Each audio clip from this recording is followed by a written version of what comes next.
Isigameko esasabalala ezinkundleni zokuxhumana sasusa omkhulu umsindo. uLuvo Ngqaza wavela okokuqala enkantolo ngesonto elidlule lahlehliswa icala ngenxa yokuthi wayengaphilile. Namhlanje ubehambisana nonenakhulu wakhe nobezokwethula ubufakazi njengoba efake isicelo sebheyili. Ugogo uchazele inkantolo ukusuka nokuhlala kwalomshophi. He beat me, Your Worship, and he was slapping me, Your Worship, and I ended up falling. I fell on the ground, Your Worship. Uninakhulu uthi babekhona nabanye abazukulu bakhe endlini ngosuku lwesigameko. Wale waphetha ukuthi uLuvo akhululwe ngebheyili ethi ungumuntu oyisigqila sezidakamizwa. I don't want him to be released, Your Worship.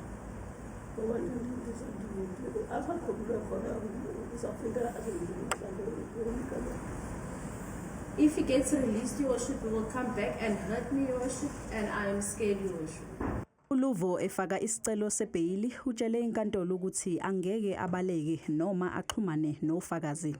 My release on bail will not endanger the safety of the public or any particular person and will not disturb public order or undermine public peace or security.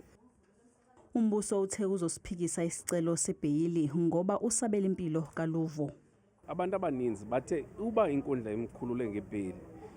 Abantu abakule province nangaphandle kweprovince nabaphaya ekuhlaleni baye baze bazomhlasela okanye bathi bambulala.